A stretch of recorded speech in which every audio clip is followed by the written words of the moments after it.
He was just the best-looking thing I had ever seen in my life. He reached through the crowd and grabbed me by the arm. So he wanted to know, where did I learn how to kiss? I said, I think I'm learning right here from you.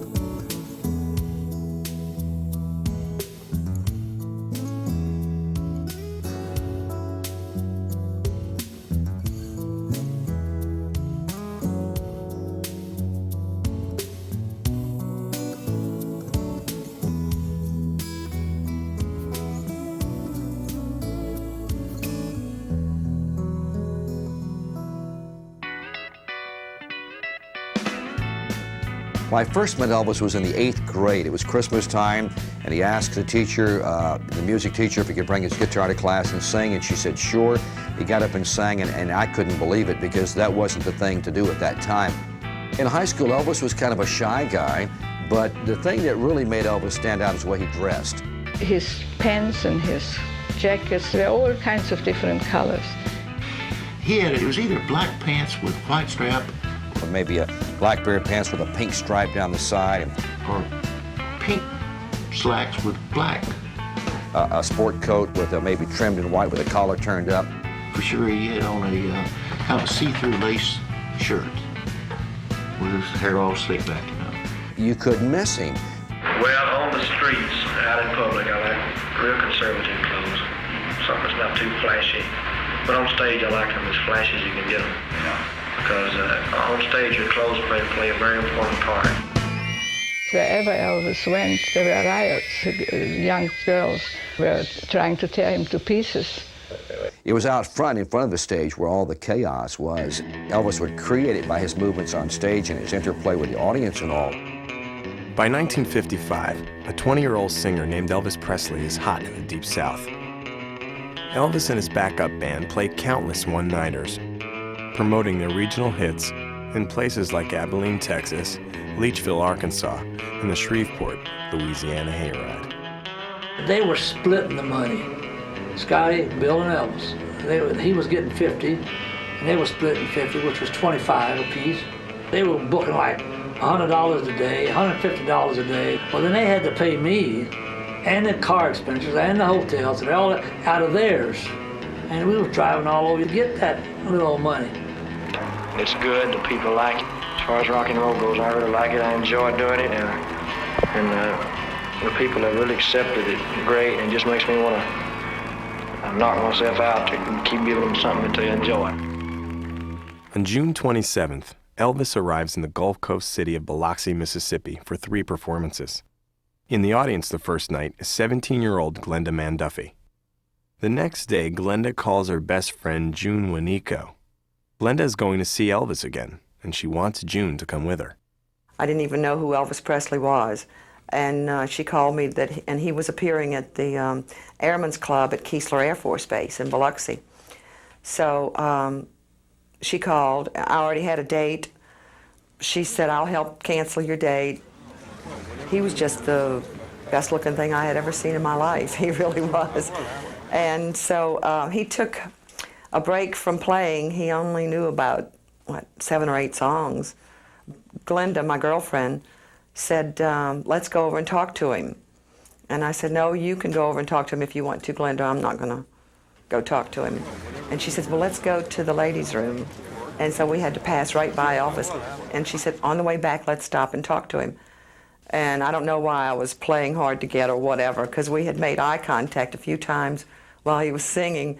And as we were passing by, he reached through the crowd and grabbed me by the arm. And he said, where are you going? You're not leaving, are you? And I said, no, I'm going back to my table. And I was really nervous then. He said, well, when I get through playing, how about you stick around for a little while and show me the town? And I said, Biloxi's a real small town. There's nothing to see in Biloxi. And he says, well, show me what there is.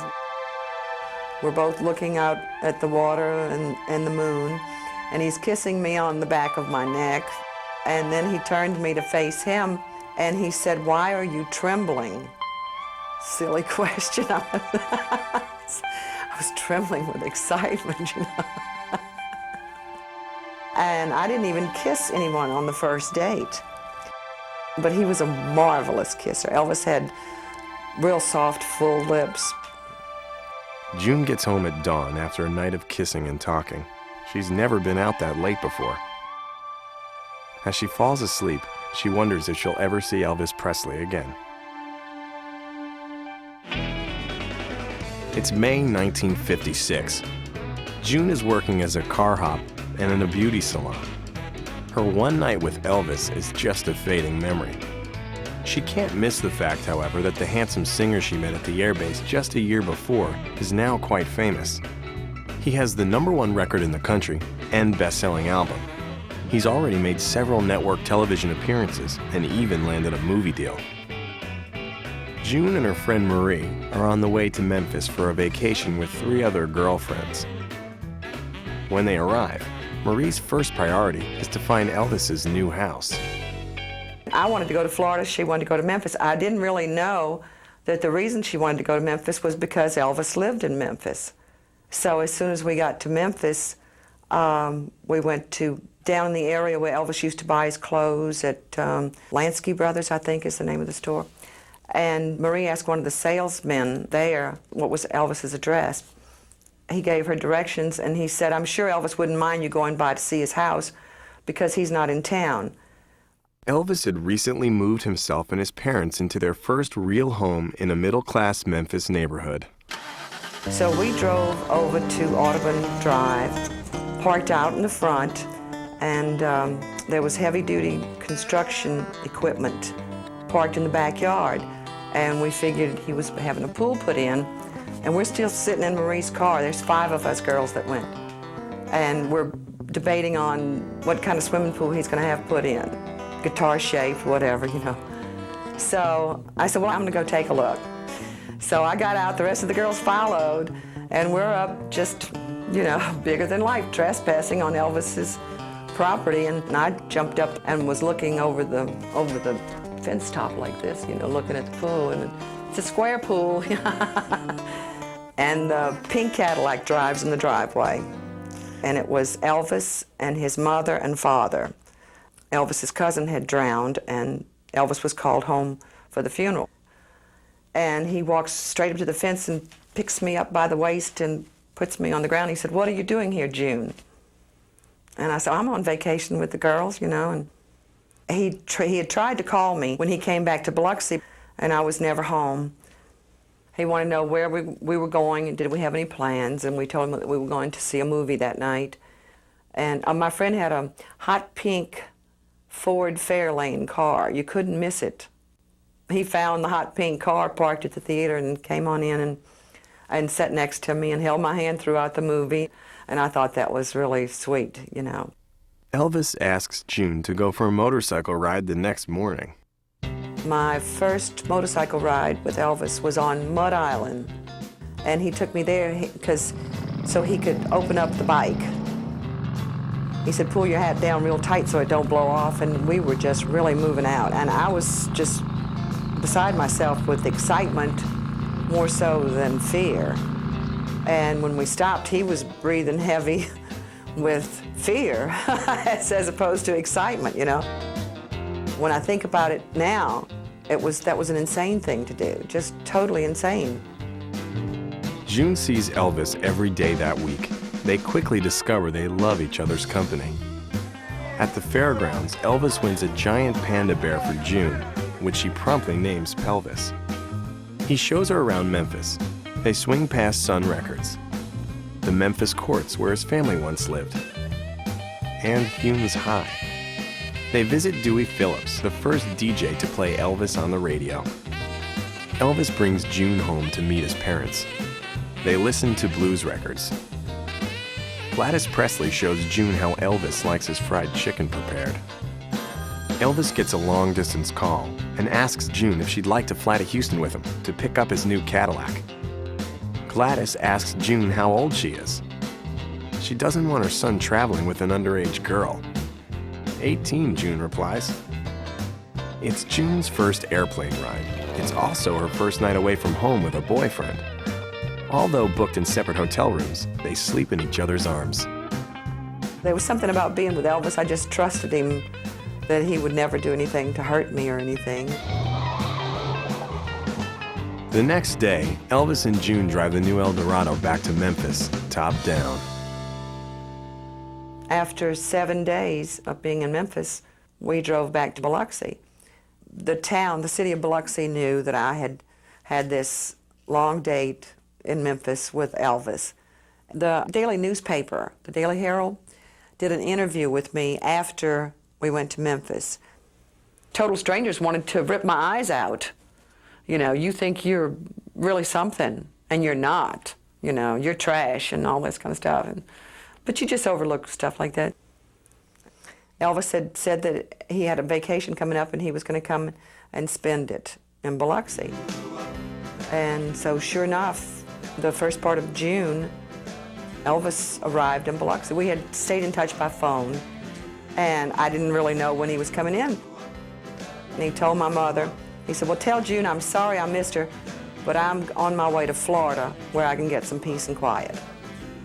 So me and my girlfriend jump in her car, parked on a hillside that we could see all the traffic leaving Biloxi, so I could stop him. We sat there for a good 2 hours, no sign of Elvis. So when I get back home again, my mother is just frantic. She said, Elvis has called here half a dozen times, wanting to know where you are. And I said, well, I've been trying to stop him from leaving town. Elvis tells the press he's heading for Florida, but his plan is to stay in Biloxi and spend time with June. Still, he can't get away from fans or reporters. That evening, Elvis and June are reunited at Coco's restaurant. Over dinner, Elvis relates his dilemma to June's mother's boyfriend, Eddie Bellman. Well, when I first met him, he had to leave the motel down here in Biloxi because of the fact that people found out he was there, and they kept coming by and banging on his door and everything.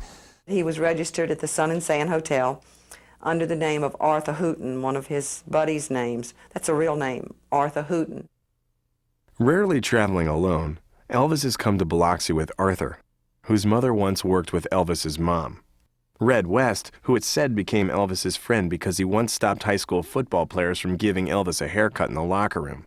And Elvis's cousin Gene Smith, who seems to just go where Elvis goes. So I said, Elvis, I got a couple of houses, and I said, I can let you have one of them. If you and your friends want to stay there, you can come to the house and stay. I said, it's already furnished and all. And he said, I think that would be nice. And I took him in my car so people wouldn't recognize that Cadillac of his. Meanwhile, the press and the general public and everyone had figured out that he was there. The first thing you know, the crowd was all around the house, aggravating him. Come on out, Elvis, and give us your signature. Come on out and sing for us. He had no privacy there. He was trying to get a little rest and take a nap, and he just couldn't. So he said, Eddie, he said, I guess I'm going to have to go somewhere else. He rented a family-owned house, the Hack, H-A-C-K. So he leased the house for the summer, the Hack House. The luxury home is located a few miles outside of Biloxi in an upscale resort complex known as the Gulf Hills Dude Ranch. The reason Elvis had so much privacy in Gulf Hills was because it was so easy to get lost, and his house was out of the way. And that's where we would come and go from. Well, the rest of June and July. On July 1st, 1956, Elvis appears live on The Steve Allen Show. On the 4th, his concert in Memphis draws 13,000.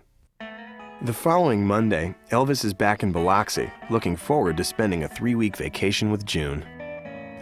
At Gulf Hills, Elvis and his entourage are away from fans and the press. June asks her friends Pat and Buddy, both crazy about Elvis, to join the group. In the evening, they all sing songs in the hotel lounge.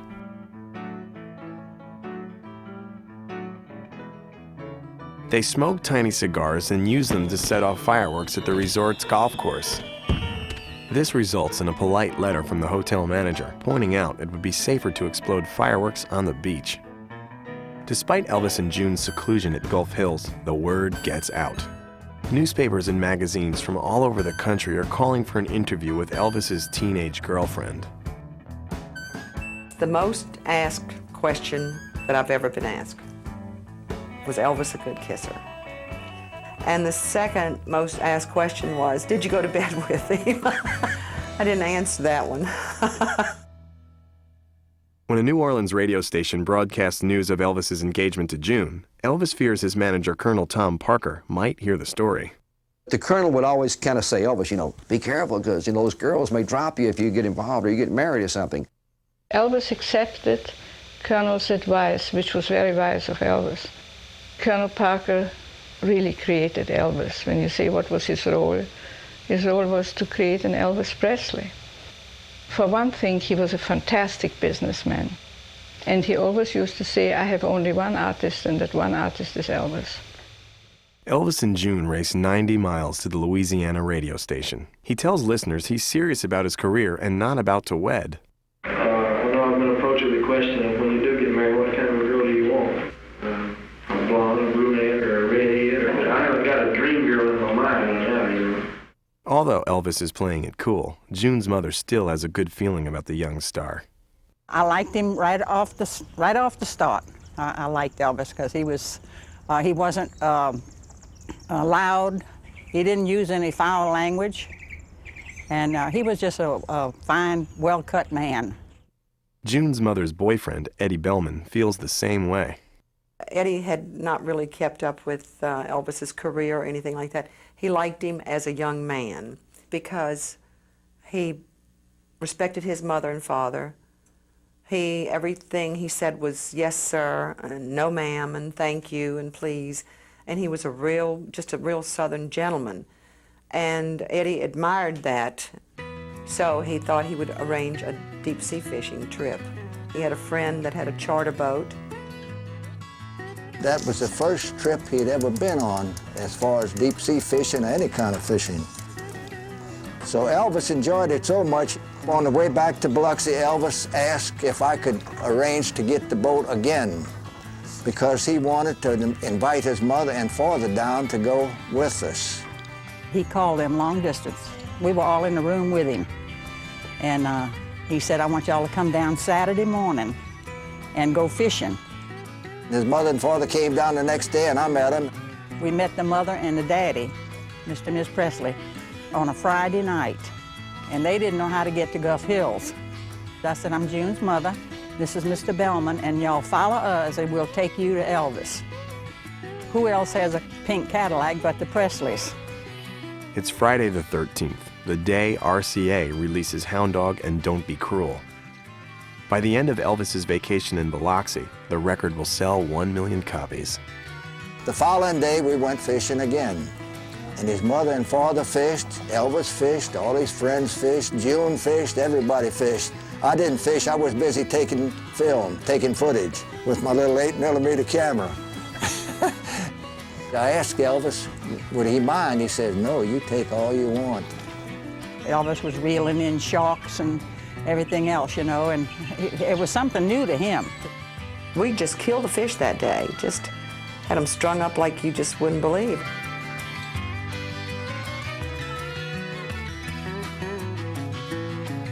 I think Mrs. Presley brought a jar of peanut butter. She brought bananas too. Somehow during the day, she managed to make him a peanut butter and banana sandwich, which we all came to call an Elvis Presley sandwich. His mother was looking after Elvis like he was a young child, and she kept bringing him peanut butter sandwiches while he was fishing. And she was handing it to him and feeding him while he was fishing, and that's a fact. It's on the film, all that's on the film. Before he started eating, she was holding it for him to take bites. Evidently, she wasn't feeding him fast enough or something, so he took it and was eating it. Fishy hands and everything. I brought a bunch of German officers' caps back from Germany with me during World War II, and I gave them to Elvis and all his friends. And Eddie, knowing that we should have had hats on to be out in the hot sun that length of time, brought those hats for us to put on to fish to keep the sun out of our faces. They put on the caps and they started singing on the boat here. I think they sang Hound Dog and Don't Be Cruel, and that's two I remember. That stick is a boom on top of the boat. and it looked like a giant microphone. He was just standing up there and he saw this big thing, and he went behind it and started pretending he was singing into this tall microphone. And it wasn't, it was just the boom on the boat. It was funny.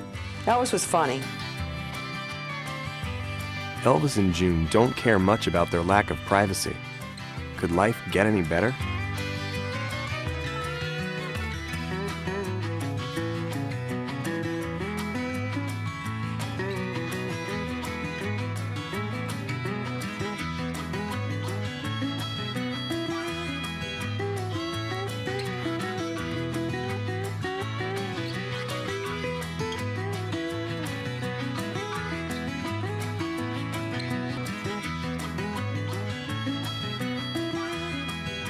Before we got back into Biloxi, a boat approaches us, and we're on our way in. So our captain slows for this boat to come alongside, and 2 reporters jump on the boat. So this kind of ticked Elvis off pretty good.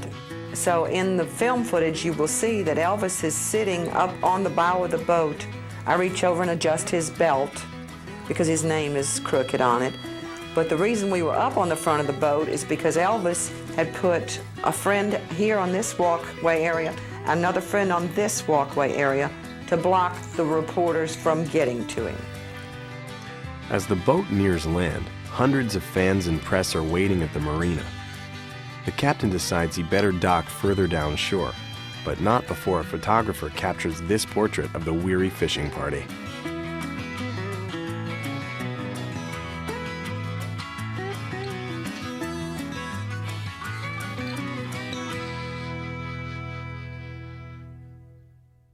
I asked Elvis, would he mind making a 5-minute appearance at my shoe department? I had a ladies' shoe department and a ladies' wear store. I had a leased shoe department.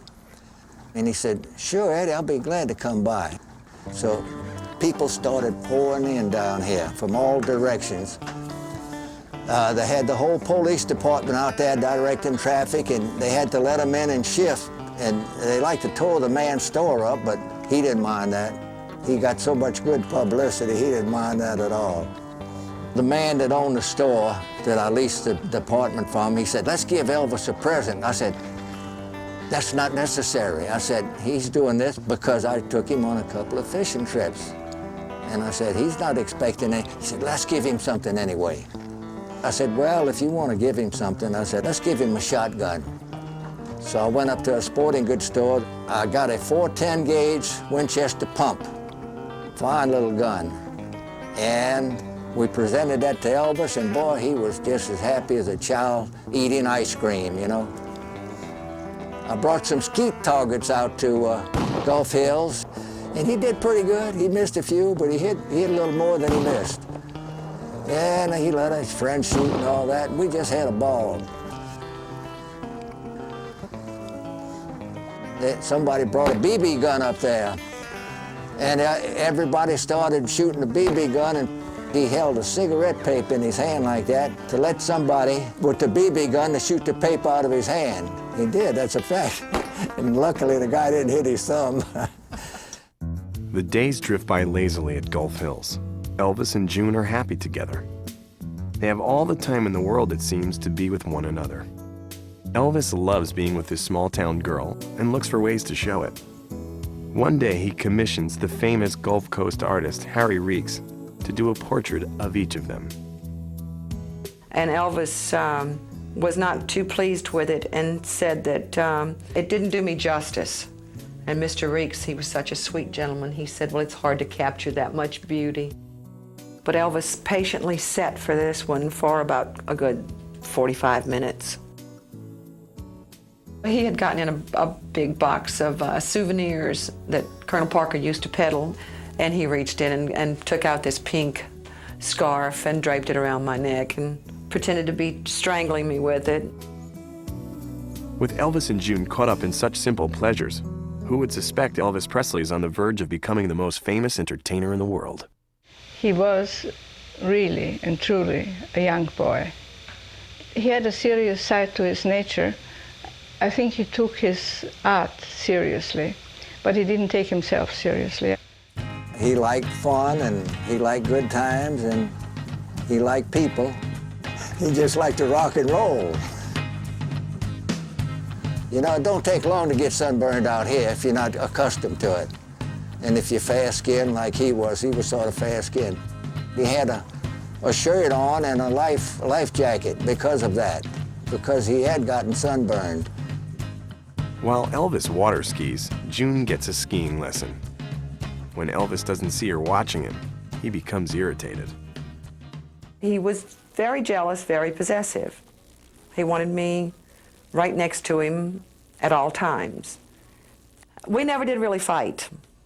Never did. And if we did have an argument or a disagreement, Elvis would take me away from the crew of friends in someplace private and apologize. The Hack House, the house that he rented for the summer, had a big front lawn that was kind of like a sloping hillside with nice clean cut grass and everything. We were laying out under the stars, and we had taken a sheet from the bed or blanket and laid it out, and passionate kisses. And he said, "I can't get married right away. I promised the Colonel I'd wait at least 3 years." And he said, "Will you wait 3 years for me, June?" And I said, "Sure, I'll wait." Anxious to spend more time with his parents while on vacation, Elvis drives them to New Orleans. June sits in the back with Elvis's mom. Elvis went unrecognized. He had on a silly little hat and sunglasses, and this one little teenage girl tapped him on the shoulder, and he thought, "Oh goodness." And he turned around and she said, "Mister, will you take a picture of us?" And the girls lined up in a line, and Elvis snapped their picture for them. Gladys says she's never seen Elvis taken with a girl as much as June. She kids Elvis that he better not let Colonel Parker know just how much. Too shy to call Mrs. Presley Gladys, June calls her Lovey, from her middle name Love. Gladys affectionately calls June Satnin. Mrs. Presley was admiring the houses. Mr. Presley would rather just watch where he's going than look at anything. She was saying, "Wouldn't that be wonderful to live in a place like that?" And it ended up, 6 months later, Elvis buys Graceland that looked like one of the homes on the beach, like some of those antebellum homes.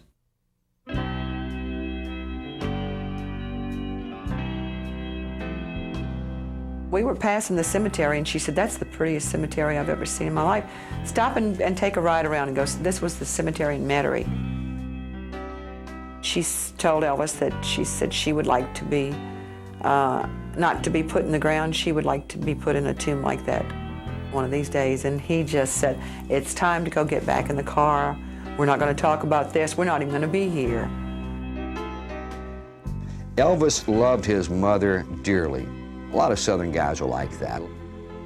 When I first went on the road with Elvis, she would tell me, she would say, "George, now, you look after my son. You make sure that he calls home and talks to me, and remind him to call me every night." When he first started, it gave him tremendous pleasure to get her everything that was beautiful. He was very close and very devoted to his mother because she believed in him. It was the most tragic thing in his life when Gladys passed away. He wasn't the same after that. In the middle of his Biloxi vacation, Elvis returns to Memphis saying he has business to take care of. June wonders if it's to see Barbara Hearn, his much-publicized other girlfriend. She doesn't ask. Exhausted, June catches up on sleep. A few days later, Elvis is back, knocking on her door. Elvis spent quite a bit of time at June's mother's house there, you know. When he wasn't over at Gulf Hills, he'd be there. Well, I remember him coming here one day, and a lady called on the phone, and she had a little girl that had leukemia. And the little girl was crazy about Elvis. And she wanted to know if she could bring her by and let Elvis talk to her. And I asked him, and he said, "Sure, come, tell her to come on up." I'll be glad to see her and talk with her. They came on in the house and met Elvis, and he said, "We don't want to be disturbed, and we don't want to be bothered with anybody, because that's mine and Carol's time." And she was thrilled that he spent that much time with her, and it wasn't but about maybe a month or so that she had passed away. But she had got her wish to, to be with Elvis. I had received a copy of The Prophet for a graduation gift. And I had gotten so much out of this book. When you read this, it gives you a different way to look at different things. One night when he brought me home from Gulf Hills, I should say 1 a.m. because it was usually a.m., sometimes as late as 6 a.m. when I'd finally get in. And I ran inside and got him my copy of The Prophet. And I said, "Read this." So he just took it from me without saying anything. And when he came back to my house, he had read most of The Prophet. And it brought a calm over him that was just unbelievable. He said, "I love the book. I love the book. Can I keep it?" And I said, "It's yours." So come to find out, he kept it, a copy, not necessarily my copy, but a copy of The Prophet by his bedside throughout his entire life. Colonel Parker has booked Elvis on a 10-day Florida concert tour in early August. After that, Elvis is to begin filming his first motion picture, Love Me Tender, in Hollywood. Knowing that Elvis will be clear across country in just a few weeks, June begs her mother to let her go on the tour.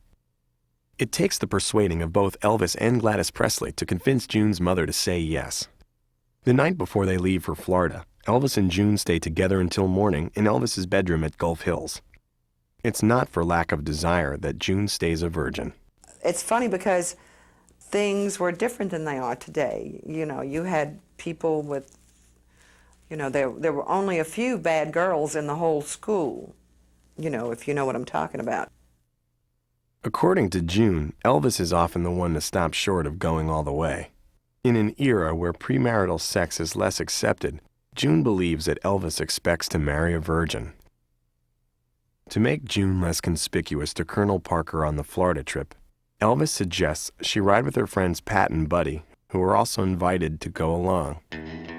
On tour, Elvis plays back-to-back concerts, all filled to standing room capacity. June, Pat, and Buddy watch Elvis from the wings. It's the first time June has seen Elvis perform since the night they met. She can't help feeling jealous when she sees thousands of screaming girls competing for Elvis's attention. When June asks how he feels about the affection of so many females, he tells her they don't love me. They love the idea of me. With the press and the Colonel lurking in the hotel, June returns to her room each night. Elvis later sneaks down the hall to join her secretly. Much to Colonel Parker's irritation, the press quickly figures out that June is traveling with Elvis. The Colonel did not approve of girls in Elvis's room because he was afraid that that something would happen and it would be bad publicity. I don't think it was so much that he didn't like June. He just didn't want Elvis to get involved with a lady that early in his career. He gave me some pretty dirty looks from time to time. Colonel Parker, being the snake that he was, I just smiled. And nobody really liked him, but you tolerate him, He knew what he could get for Elvis. The Colonel is furious when he sees a feature article quoting June's mother saying Elvis will marry June in 3 years. He demands that Elvis do something immediately about the bad press. Elvis quickly concocts a story for the Miami Herald, saying he has not one, but 25 steady girlfriends. Elvis orders June to keep her mother quiet. He later apologizes, saying he feels he's losing control of his life. June wonders why Elvis won't just stand up to the Colonel, if he loves her so much. He'd come to me, even early days, and say, "Colonel wants me to do this, I don't want so-and-so." I said, "Well, tell him." I said, "Sit down and tell him why you don't want to." "Oh, no, I made a deal with him. He's going to take care of this, and I'll take care of the singing." Elvis is also agitated about other things. He was upset because people were saying that he was a child of the devil, and and he was leading our children. He just wanted people to like him. After the final show of the tour, June misses her ride and doesn't get back to Elvis's hotel suite for an hour. She finds him in bed in a cold sweat, still dressed. He's just awoken from a nightmare. He says he dreamed he saw himself in a coffin. His mother was standing over him crying. Elvis holds June close. She fears something bad is about to happen. On August 20th, Elvis Presley begins filming his first motion picture. Elvis would go to the movie theater when he was young, and he would study the actors, how they acted on the screen and what they wore and the looks that they used. He was looking forward to it. He loved movies. As much as Elvis loves the cinema, Hollywood turns out to be a different place than he expected. He misses June. He sends her telegrams and even invites her to California. He was very intimidated. He was just a small-town country boy, and and Hollywood's a different city all on its own and everything, and a lot of people telling you exactly what to do, and he was so anxious to please. And Elvis's only real problem that he had out there was he wanted it to be a straight acting part with no songs. And they did come up and with one song, and he agreed that he would sing the song, but it wouldn't show him singing it. It was going to be playing in the background with his voice. He would not be singing it on screen. And he said, but it's a nice song. He sang it to me over the phone, and that was, it used to be called Orally, and they changed it to Love Me Tender. He was pleased with the song. He was not pleased, however, when they decided to make him into a little stage performer in the movie. It was just like Sinatra was. They found a niche in Hollywood, and he fit perfectly into that niche. I think the main reason that he was so upset about singing was because he hated musicals. When we went to see The King and I in Biloxi, and Yul Brynner would turn to Deborah Kerr, and instead of saying, I love you, he would start singing, and Elvis would say, I can't stand it, I can't stand it, let's get the hell out of here. And so we walked out on The King and I. But he hated musicals, he really did. Colonel Parker, he wasn't really artistic-minded. He said all Hollywood is interested in is making money. And my boy, he called him Elvis, my boy, said, my boy's making a lot of money. That's why we're still making these pictures, and we're not going to change until this format runs out. Co-starring with Elvis is the beautiful starlet Deborah Paget. Elvis thought Deborah Paget was one of the most gorgeous ladies that he'd ever met in his entire lifetime. He had a crush on her. I think Elvis would have liked to gone out with Deborah Paget and captured her for his very own, but Deborah was off limits to Elvis, which I was grateful for. She was seeing someone else at the time, so it never materialized. Also starring in the movie is veteran actor Richard Egan. And I had just been crazy about Richard Egan, and he says, how much do you love Richard Egan? And I said, oh, about as much as you love Deborah Paget.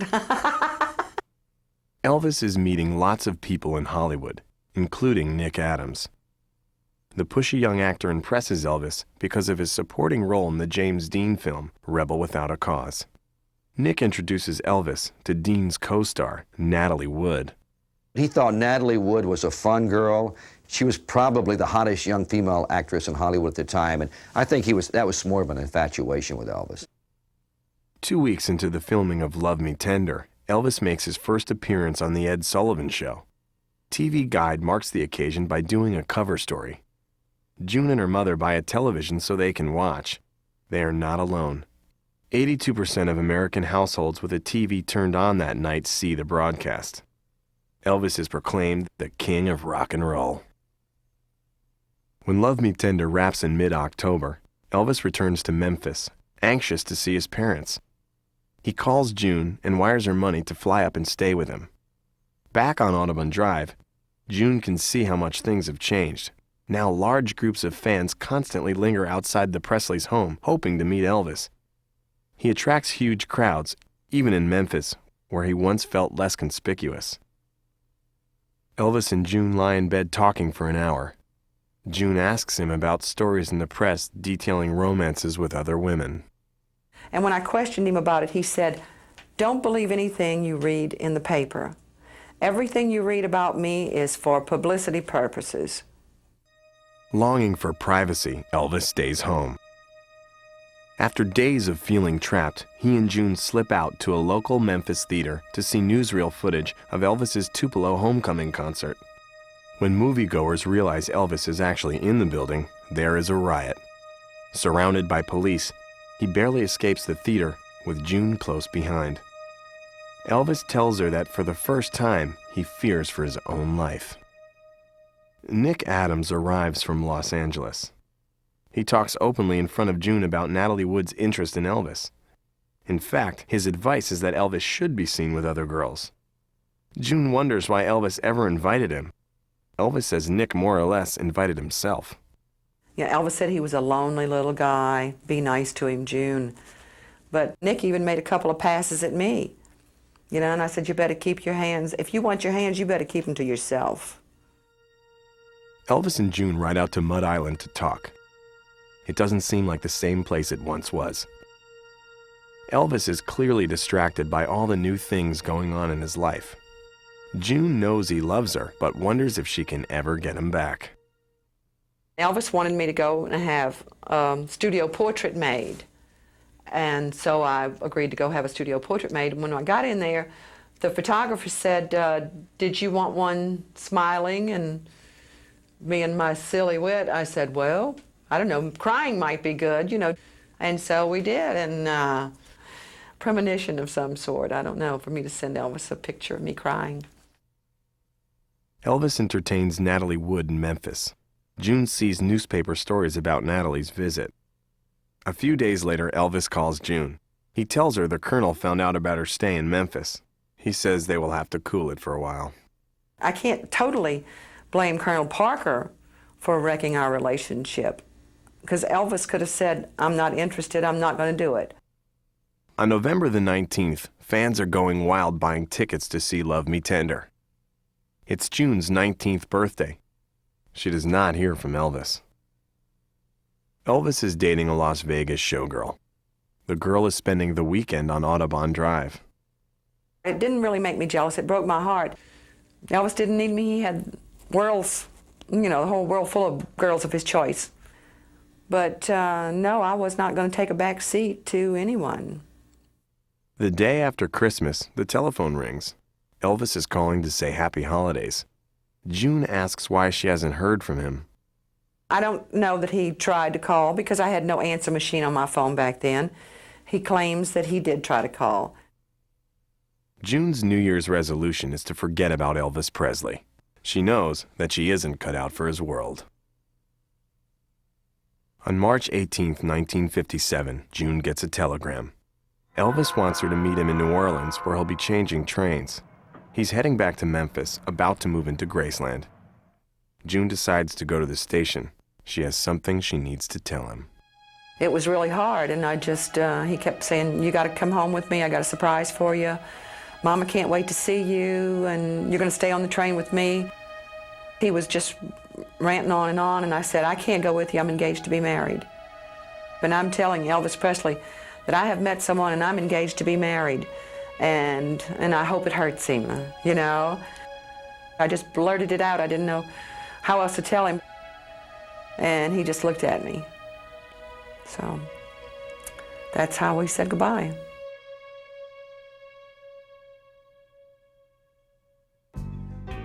The news of Elvis's death just devastated me.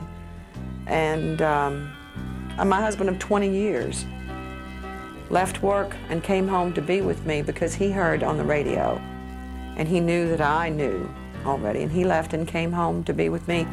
And when he walked in the door, I'm trying to straighten up my face and put a cold rag on my eyes because I didn't want him to see how bad this had affected me. And he just put his arms around me and he said, "It's okay to cry, hon. I know how close you were to Elvis."